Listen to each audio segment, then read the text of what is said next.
The clips I address here are not her full video.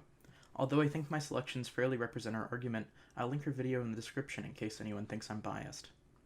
One of the sneaky tactics PragerU uses in this video is to first present you with a hook that seems like it leads to a logical position, but when you follow that position to its conclusion, it suddenly becomes far more extreme.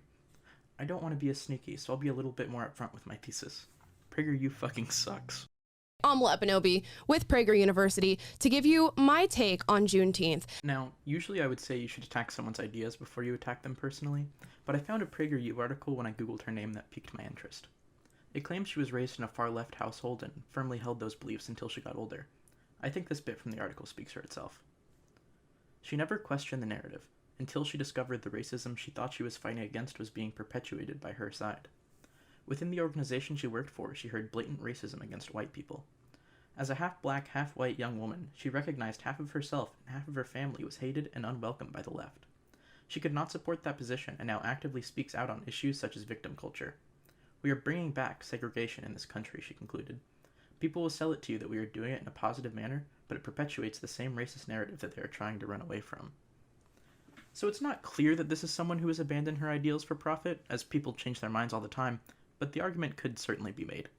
Also, I find it rather amusing that PragerU has gone kind of all in on this liberal-turned-conservative influencers bit. And just to preface this, it's not going to be anything radical. I'm not coming at your throats. I'm not going to be angry about anything that's going on right now because I don't think it deserves that sort of energy. This is what I referred to previously.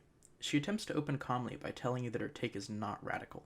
As we continue the video, it will become clear that she uses this kind of appeal repeatedly in an attempt to get her viewers to accept her ultimately fascist conclusions. Get this right, this is a sticky subject to step in, and you kind of feel like you have to walk on eggshells when you're talking about this. Funny enough, I'm going to talk about why you feel the need to walk on eggshells when we come on this. It is a very ingenious trick specifically made by the radical left. This take seems like a self-parody. Perhaps the reason you feel like you need to walk on eggshells is your own personal conscience? I don't think the radical left can stop you from feeling uncomfortable about exposing manufactured biases on camera for Dennis Prager. To make it so that you cannot possibly oppose something like Juneteenth. So let me give you the perspective here. If you're not familiar with what Juneteenth is, that will be tomorrow, now a federally recognized holiday that celebrates the emancipation of slavery. Kind of, not quite. It celebrates the emancipation of slaves in Galveston, Texas, and the announcement of which it was made in that state to emancipate slaves. Great, good, love it. As you can tell by her tone when discussing the historical context, which is particularly uninterested, this argument probably isn't coming from a place of good faith. Isn't it kind of arbitrary to decide slavery ended when the Emancipation Proclamation was signed, rather than when many slaves in the South actually felt the effects of it? But what is happening right now is that Juneteenth is being pushed as this major narrative, and it is being pushed. I'm sure you're seeing it everywhere. If you are hearing me talk about this for the first time, I am baffled. But Juneteenth is being pushed because it perpetuates the very same narrative of things like critical race theory here in America. And what is that narrative? The narrative is that Black Americans are oppressed and that white Americans are the oppressors. So you're opposed to the establishment of Juneteenth as a federal holiday because it supports critical race theory? And critical race theory is that white Americans are oppressing Black Americans? I certainly hope the issue isn't any more complicated than that. I fail to see how Juneteenth as a federal holiday pushes critical race theory any more so than Martin Luther King Jr. Day does. Perhaps it's the acknowledgement that slavery once existed as an institution in America that pushes the critical race theory boogeyman? Because if you come out and you say, you know what, I'm feeling kind of fishy about this whole Juneteenth thing, you look like a bigot, because who could possibly oppose a holiday that celebrates the emancipation of slavery? And again, I will say I'm not against the emancipation of slavery, obviously, in any way, shape, or form. But the left has set it up to where you come out and you say, you know what, I don't think Juneteenth should maybe be a federal holiday. And you look like a bigot who is discriminating against people. But you haven't really been very convincing in arguing that Juneteenth shouldn't be a federal holiday. The assertion that the establishment of Juneteenth pushes the narrative that African Americans are oppressed seems entirely unfounded to me.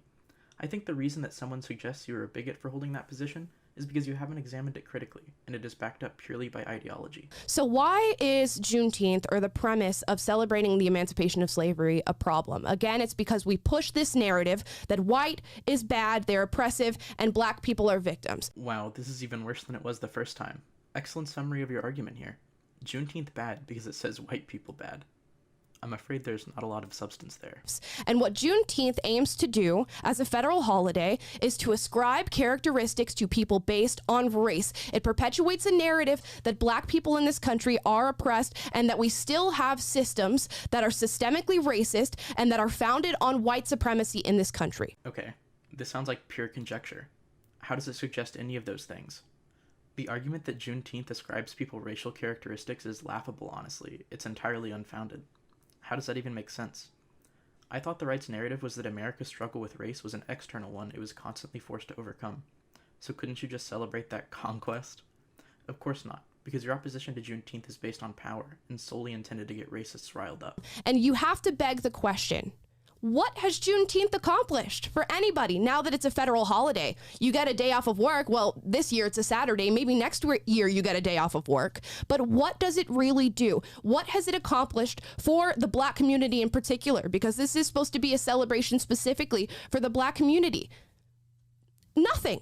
It accomplishes nothing. So you have the establishment politicians who push this through to you and they go, here you guys go. Here's Juneteenth. We are so progressive. We had made so much progress in America. And then they turn a blind eye to all the other problems that the Black community is facing. I mean, this is like part of a good take. I would agree that this is purely a symbolic victory and does not improve anyone's material conditions, but I don't think I would accept the fact that it's meaningless. In fact, your video seems to refute that, as does the considerable anger at Juneteenth becoming a federal holiday. I don't think you would be that passionate if it truly meant nothing. But the problem here is that you choose not to take this to its logical conclusion. So what do we do for those communities? Nothing? Let the wealth trickle down? That must have fixed everything. It is a metaphorical band-aid. It is a federal virtue signal that absolutely does nothing but separate us and racially divide us. Over and over and over and over again. Over and over again? I imagine she can feel the racial divisions in her heart every time she looks at the calendar and sees June 19th. Juneteenth is a federal holiday? Literally 1984. But think about slavery. Now, every single nation, every single ethnic group has experienced slavery. There are people still today experiencing slavery. Look at Africa. If you were truly against slavery, this holiday would have nothing to do with America, yet it is specifically subscribed to American. What does this even mean? Americans aren't allowed to celebrate the end of American legal slavery because slavery still exists in the world, and the holiday should be about them? What would the holiday even be? What the fuck? Slavery exists everywhere. It just seems like something you would only say to divert attention away from having a conversation about race right now. And how do you benefit from not even having that conversation? So much for the free expression of ideas, am I right? And it is because the left views America, our governance, our institutions, our systems as inherently racist and founded in white supremacy. And when you believe that, what is the fix? What do you do when all of your institutions are shrouded in this evil ideology? You have to take down all the institutions and you have to take down all the systems. And Juneteenth, although sounding great on paper and in theory sounding amazing, is just a way to get Americans to acknowledge that our systems and our institutions are founded on the backs of slavery, on the backs of white supremacy, and on the backs of some sort of colonial narrative. Uh-oh, this is where the fascism sneaks in. Juneteenth being a federal holiday is part of a sneaky plot by the left to convince America that it's racist so that it will destroy itself. Does this argument really make sense? Or is it meant to just monger fear so that more people buy into your hateful ideology? Although taking down all of the institutions and systems may not be such a bad idea, I seriously doubt Joe Biden and the Democrats in Congress are attempting to stir racial divisions by making Juneteenth a federal holiday. The measure was supported by Republicans, by the way, with it passing 415-14 in the House, and by unanimous consent in the Senate. I think the central argument of this video neatly sums up the message PragerU is trying to send with their content. The left is trying to destroy America, and the only way to stop them is by accepting traditional values and, let's be honest, voting for Republicans.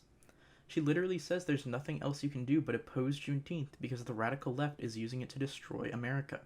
How far do you see this argument logically extending?